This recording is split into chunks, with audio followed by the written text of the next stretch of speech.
오늘의 힘이 되는 예배 오신 여러분 환영하고 축복합니다. 하나님께서 오늘도 우리에게 깨닫게 하시고 또 은혜 주실 줄로 믿습니다. 원석의 다이아몬드와 그리고 가공된 다이아몬드 중에서 어떤 것이 더 높은 가치가 있을까요? 원석의 다이아몬드, 가공되지 않은 다이아몬드는 최종 판매가의 10%에서 30% 정도밖에 되지 않습니다. 그리고 또 원석의 다이아몬드 중에서 모양이라든지 어떤 이런 것들이 불규칙한 것들은 보석으로 쓸 수 없는 것들도 있어요. 반면에 가공된 다이아몬드는 그 원석, 원석을 그대로 두지 않고 최고의 기술자가, 커팅 기술자가 커팅하고 그 방식대로 재가공해서 만들어낸, 재창조해낸 그런 다이아몬드는 2,000불짜리라도 그 커팅 기술자의 기술이 들어가고 또 공법이 들어가면 이 8,000불짜리까지 가격이 상승하게 됩니다.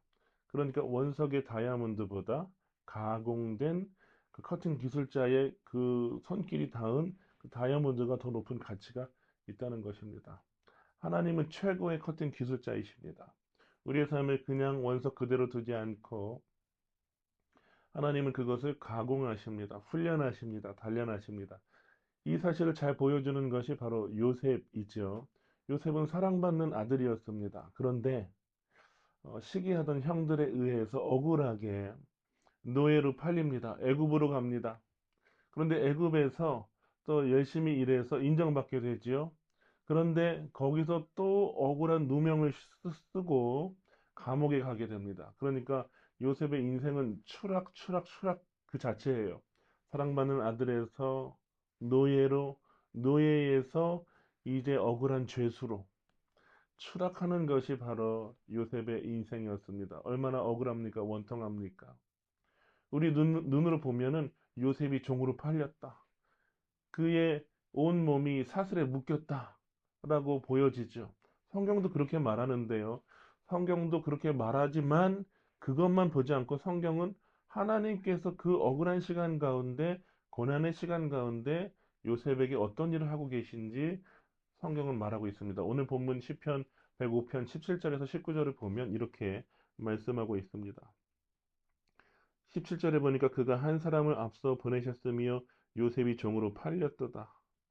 우리는 요셉이 종으로 팔렸도다. 이 눈에 보이는 사실만 보고 있는데 성경은 하나님께서 무슨 일을 하고 계신지도 말하고 있죠. 17절에 앞에 보면 그가 한 사람을 앞서 보내셨으며 하나님이 그 한 사람 요셉을 먼저 앞서 애굽으로 보내셨다는 거예요. 온 가족이 나중에 애굽으로 들어가게 될 텐데 기근을 피해서 애굽으로 들어가게 될 텐데 그 기근을 피해서 애굽으로 들어갈 수 있도록 하나님이 그 한 사람 요셉을 선택해서 미리 보냈다는 것입니다. 그러니까 사람의 눈으로 보면 이거 억울한 일이거든요. 잘 살고 있었는데 갑자기 하루아침에 노예로 팔린 거예요. 얼마나 억울합니까? 그런데 하나님은 그것을 어떻게 일하고 계시냐면 요셉을 미리 보내셔서 온 가족을 구원하기 위해서. 그리고 이후에 나중에 애굽에서 민족이 되도록 하나님께서는 미리 요셉을 보내신 것입니다.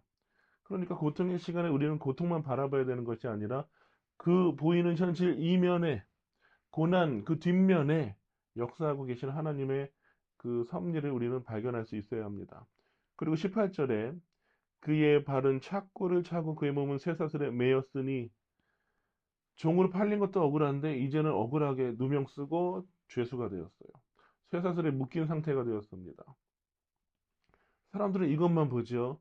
그런데 하나님께서 무엇을 하고 계신지에 대해서 그 시간 19절에 이렇게 말하고 있습니다. 곧 여호와의 말씀이 응할 때까지라 그의 말씀이 그를 단련하였도다. 그러니까 요셉이 하나님의 뜻을 깨닫는 때까지 이 고난의 억울한 시간이 계속됐다는 것입니다. 고난의 시간이 영원할 것 같죠? 그렇지 않아요. 깨달을 때 그 고난의 시간이 끝납니다. 하나님의 말씀이 나에게 어떤 의미로 다가오는지 깨달을 때 고난이 끝나는 거예요.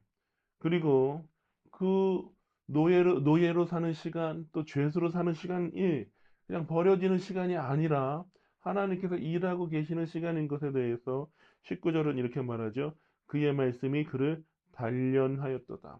하나님의 말씀이 요셉을 단련하였도다라고 말하고 있습니다. 단련하였다 원어로 보면 차라프라는 단어를 쓰는데 이것은 녹이다 이런 뜻이에요. 그러니까 뜨거운 불 속에 어떤 것을 넣어서 불순물을 완전히 제거하고 정결하고 깨끗하고 순전한 모습으로 새롭게 만들어지는 그 과정이 무엇이냐면 차라프예요. 단련하다, 재련하다.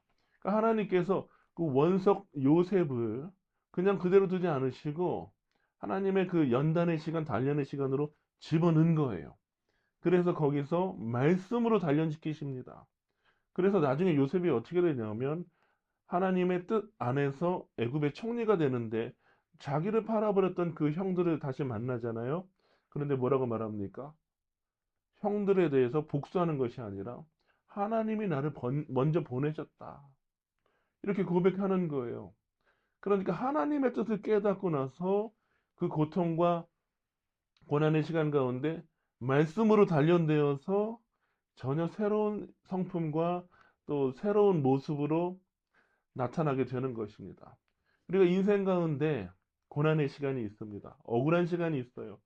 정말 사랑받으며 살았는데 어느 순간 요셉처럼 추락해서 노예가 돼버리거나 또는 정말 이 죄수가 돼버리는 온 몸을 꼼짝달싹 할 수 없는 정말 그 갑갑한 상황 가운데 억울한 상황 가운데 처할 때가 있어요.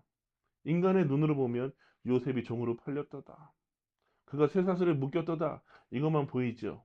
그러나 우리가 말씀을 통해서 그 보여지는 우리가 겪고 있는 그 현실 너머를 봐야 됩니다.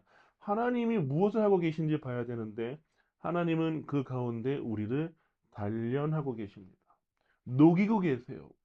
우리 안에 있는 하나님이 기뻐하시지 않는 것, 또 정결하지 않은 것들을 다 뜨거운 불로, 단련의 불로, 재련의 불로 녹이시고 정금같이 나오게 하시는 거예요. 하나님은 우리를 사랑하셔서 원석 그대로 두지 않으시고 우리를 재련하시고 단련하십니다. 그래서 하나님 앞에 최고의 보석으로 하나님이 쓰시기 좋은 인생이 되도록 하나님은 우리를 가공하십니다.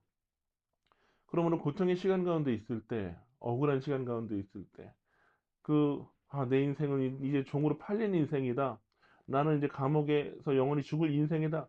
이렇게 생각하는 것이 아니라 하나님께서 나를 단련시키시는구나. 고난의 시간을 단련의 시간으로 해석하고 믿을 수 있는 은혜가 우리에게 필요한 것입니다. 오늘을 살아갈 때 어렵고 힘들고 원통한 일을 만났을지라도 하나님께서 이 시간을 통해서 나를 단련하시는구나. 단련의 시간인 것을 깨닫고 하나님을 신뢰하는 하루가 되시기를 주님의 이름으로 축원합니다.